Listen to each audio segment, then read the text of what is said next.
Hello guys, সবাইকে welcome জানাই Debjani's homemade hair oil and my লাইফস্টাইলে। তো দেখো, আজকে কিন্তু সকালবেলা রেডি হয়ে তারপরেই ব্লগটা শুরু করলাম। বিকজ আজকে আমার এক জায়গায় ইনভাইট রয়েছে, মানে আমার মা সবারই রয়েছে। আমার মামার ছেলের বউয়ের ছেলের জন্মদিন। তো চলো যাওয়া যাক। আজকে সারাদিন কী করছি সবটা তোমাদের সাথে শেয়ার করবো। এরপরে কিন্তু আমরা বাড়ির সামনে থেকে টোটোতে উঠে গেছিলাম। ট্রেন টাইম কিন্তু পরপর দুটো ছিল, তো ভাবলাম যেটা আগে পাবো সেটাতেই উঠে যাব। তো স্টেশনে গিয়ে দেখলাম গোবরডাঙ্গা লোকাল দাঁড়িয়ে রয়েছে, আর এর আগেই আরও একটা ট্রেন টাইম ছিল, সেটাতেই উঠে গেছিলাম। আর এরপরে কিন্তু হাবড়াতে নেবে, তোমরা নিশ্চয়ই সবাই জানো হাবড়ার ফেমাস কচুরি আমরা কিন্তু খেয়ে নিয়েছিলাম। আর ওই যে সবুজ শাড়ি পরা, ওটা কিন্তু আমার মামা বাড়ি মল্লিকপুর, মানে গোবরডাঙ্গা থেকে আর একটা অন্য জায়গাতে। বেশি দূর টাইম লাগে না, তাই মামিও কিন্তু স্টেশনে চলে এসেছিলো। এটা হচ্ছে আমার বড় মামি, নিজের মামি। আমার মামির নাতির কিন্তু জন্মদিন ছিল, মানে আমার ভাইপোর জন্মদিন ছিল আজকে। তো এরপরে স্টেশনে নেবে কিন্তু কচুরি খেয়ে আমরা মিষ্টি নিতে চলে এসেছিলাম। আর এরপরে কিন্তু মামি কিছু ফল নিয়ে নিচ্ছিল।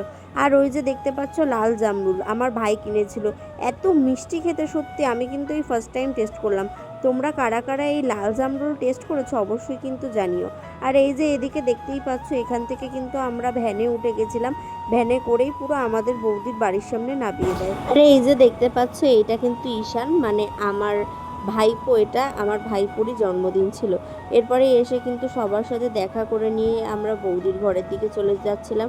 আর সত্যি কথা বলতে এই দিন এত বেশি গরম ছিল না, জাস্ট বলার কথা না, সেটা সবার মুখ দেখে তোমরা বুঝতেই পারছো। আর এই যে দেখতে পাচ্ছ আমার বৌদি কাজ। হাই করে দাও তো, হাই করে, হাই করে দাও।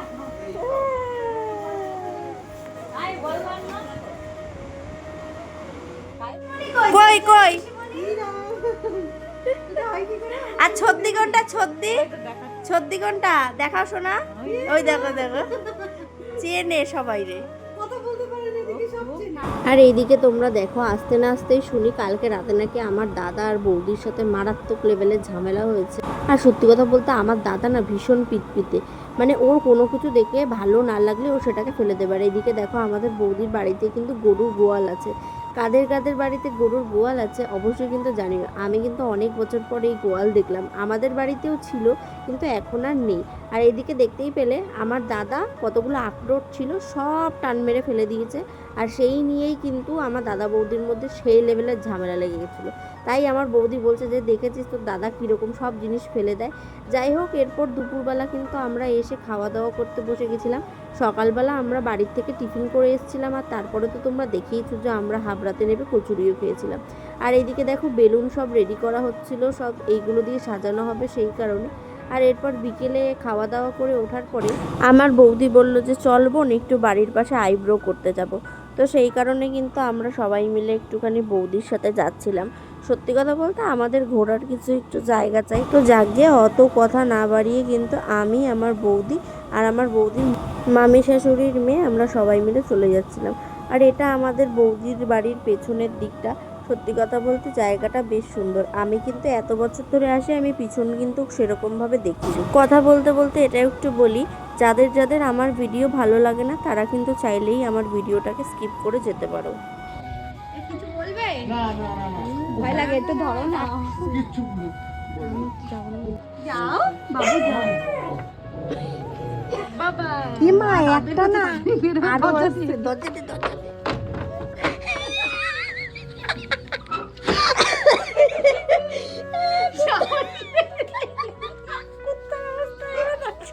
একটা না মনে হয় দুটো আছে। তুমি এত সাহসী ভেতরে গেলে কি করে? যেও না ভেতরে। আমি গেছি, আমি নিজেই তো।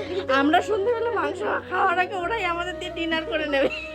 যাই হোক, কুকুরের ভয় পেতে পেতে এই যে দিদি চলে এসেছিল আমার বৌদির আইব্রো করে দেওয়ার জন্য। আর এই দিদি কিন্তু আমায় দেখেই চিনতে পেরেছে যে আমি পুচুর বোন। দেখে বলছিল যে তুমি ব্লগ করো না। তো যাই হোক, এত দূরে দূরে আসার পরেও যে তোমরা আমাকে এত ভালোবাসা দাও না, এটা আমার কাছে অনেক বড় প্রাপ্য। এদিকে আমরা এখন একটুখানি রাস্তায় ঘুরতে ঘুরতে এসেছি। আর এইদিকে দেখো, এই মন্দিরটা হচ্ছে আমার বৌদির বাবা, মানে কাকু এটা করছে। ও মন্দিরটা কিসের জন্য করছে একটুখানি বলো। মন্দিরটা করছে যাতে পাড়ার সবাই মিলে পূজা আর্চা করতে পারে। আচ্ছা, মন্দিরে কি কবে উদ্বোধন হবে, কবে? আষাঢ় মাসে মানে আশা করা যাচ্ছে। যদি আমি আসি অবশ্যই তোমাদের লাস্টের দিন যদি শেয়ার করব। মন্দিরে ঠাকুর রাখা হবে কি কি? ঠাকুর কি কি রাখা হবে? ঠাকুর রাখা হবে শিব ঠাকুর হ্যাঁ। আর লোকনাথ বাবা হুম। আর বড় ঠাকুর আর সরস্বতী পুজো এমনি হবে প্রত্যেক বছর। তো দেখো আমাদের কাকু কিন্তু একটা মন্দির করে ফেলেছে সুন্দর, এর দিয়ে বড় জিনিস আর কিছু হয় না। তো তোমাদের কেমন লাগলো জানিও। তারপর নেক্সট কি করছে অবশ্যই দেখাবো, সবাই মিলে পুজো দিতে পারবে। সেটাই। আর এই দিকের লোকেশনটা বেশ সুন্দর এই দেখতে। মন্দিরটা আসলে আমাদের বাড়িতেই, হ্যাঁ। আমাদের তো তারা মায়ের যখন আমি ওরকম হলো আমার তারা মায়ের পুজো করতাম, তাই আমি বাবারে বলতাম যে বাবা একটা বাড়িতে তারা মায়ের মন্দির করো। তা বাবা তখন আমি একদিন এই মন্দির যখন করছে তখন আমি বলছি বাবা আমাদের বাড়িতে মন্দির করলে না, আমাদের তারা মায়ের মন্দির। বলছে দেখ বাড়িতে করলে দেখা গেল পুজো মানে তুই একাই দিচ্ছিস, আর এখানে মন্দির করলে আমরা সবাই দিতে পারবে। পাড়ার সবাই মিলে একটা আনন্দ হবে, হ্যাঁ। সবাই মিলে মানে একটা দিতে অনুষ্ঠান পারবে। হলে দেখবি হ্যাঁ, একটা মজা আনন্দের হবে। মধ্যে থাকে। ওর জন্য আর খুব ভালো। শখ আমার বাবার খুব। যাই হোক, এরপর দেখো দেখতে দেখতে কিন্তু গেটটাও সুন্দরভাবে বেলুন দিয়ে সাজিয়ে দিয়েছিল। যাওয়ার পরেই বৌদি আমাকে জিজ্ঞেস করছিল যে কি রঙের বেলুন দিয়ে সাজালে বেশি ভালো লাগবে। তো আমি দুটো সিলেক্ট করেছিলাম, বলেছিলাম ইয়েলো অ্যান্ড ব্ল্যাক, না হলে রেড অ্যান্ড হোয়াইট। তো রেড অ্যান্ড হোয়াইট দিয়েই সাজানো হয়েছিল।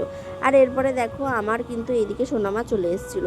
মানে এইটা কিন্তু আমার সোনামা, এই যে কোলে বাচ্চাটাকে নিয়ে রেখেছে, এটা হচ্ছে কি আমার বৌদিরই ভাইয়ের হবু বউ। কিন্তু আমাদের সাথে এত ভালো সম্পর্ক দিদিভাইয়ের, যেটা বলে বোঝাতে পারবো না। দিদিভাই আমাকে না নিজের মেয়ের মতন ভালোবাসে, আর কি বলবো, বেশি কিছু এক্সপ্লেন আমি করতে পারছি না। আর এইদিকে দেখো আমাদের মাম্মা ফোন দেখলেই কিন্তু চলে আসে। মানে আজকালকার বাচ্চারা এত অ্যাডভান্স, যেটা বলে বোঝানো যাবে না। ওই যে কথাতেই আছে না যে রক্তের সম্পর্কই কিন্তু বড় জিনিস হয় না, ঠিক সেরকমই কিছু কিছু জিনিস কিন্তু এক্সপ্লেন করে কখনোই বোঝানো যায় না, ঠিক সেরকমই এই জিনিসটাও বোঝানো গেল না। আর এরপরে দেখো আমি কিন্তু একটু হালকা পাতলা রেডি হয়ে গেছিলাম।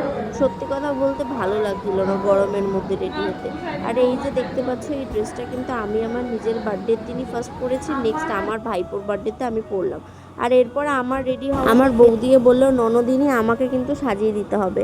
তাই বৌদির আবদার রাখতেই কিন্তু আমি বৌদিকেও একটু মেকআপ করিয়ে দিচ্ছিলাম। আর সত্যি কথা বলতে আমি কিন্তু সেরকম মেকআপের কোনো জিনিসই নিয়ে যাইনি।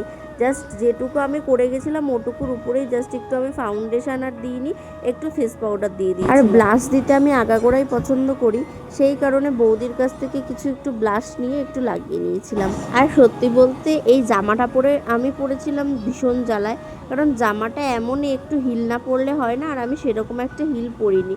পেছনের দিকটা এত লং আমার পায়ের নিচে বারবার কিন্তু চলে যাচ্ছে। যাই হোক ওই রকম কোনো রকমভাবেই কিন্তু আমি ওই দিনকার এই জামাটা পরে কাটিয়েছিলাম। আর এরপরে দেখো কিন্তু আমি শুভদাদের বাড়ির দিকে একটু চলে এসেছিলাম। বৌদি পাশেই থাকে, তার পাশেই কিন্তু ভাইয়ের ঘর। যাই হোক এইদিকে বৌদিদের উপরে দেখো কত সুন্দর মা তারার একটা মূর্তি রয়েছে, পাশে আরও অন্যান্য ঠাকুররা রয়েছে। সত্যি কথা বলতে এই ঠাকুর ঘর দেখতে আমার এত ভালো লাগে বলে বোঝাতে পারবো না। আর এরপর দেখো দেখতে দেখতে কিন্তু আমাদের ট্রেন টাইম যেহেতু রাতেই রয়েছে, তাই জন্য বেশি কথা না বলিয়ে কিন্তু আমি খেতে বসে পড়েছিলাম। আর সত্যি বলতে যত দিন যাচ্ছে না আমার না মাছ মাংসর প্রতি একদম ইন্টারেস্ট চলে যাচ্ছে।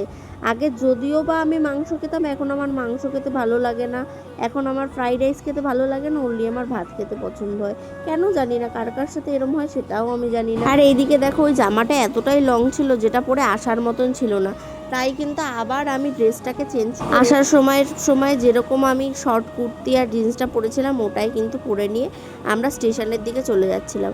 আর এরপর হয়েছিল আর এক রাস্তায় বেরিয়ে দেখি একটাও টোটো নেই। ঠাকুরের আশীর্বাদে এই একটাই টোটো আমরা পেয়েছিলাম, যেটার মধ্যে আমরা 10 জন উঠেছিলাম। আমি কতটা তোমাদের দেখাতে পারছি জানি না, যে যার পেরেছি কোলের উপর উঠে নিয়ে কিন্তু আমরা টোটোতে করে চলেছি। কি করব, ট্রেন টাইম এদিকে এত তাড়াতাড়ি, আর এর মধ্যে যদি আমরা পৌঁছাতে না পারি জানি না কখন পৌঁছাবো। তাই আর লজ্জা করে লাভ নেই, এত বড় হয়েও কিন্তু আমি মামির কোলে বসে চলে এসেছিলাম স্টেশন অবধি। আর তারপরেও একটা কথা কি জানো, যখন স্টেশনে নামছিলাম সবাই যখন দেখছে যে একটা টোটো থেকে এত মানুষ নামছে, আমার দেখে এতটা লজ্জা লাগছিল আমি কি বলবো। এরপর দেখো বাড়িতে চলে আসলাম। আজকের ব্লগটা এটুকুই থাক।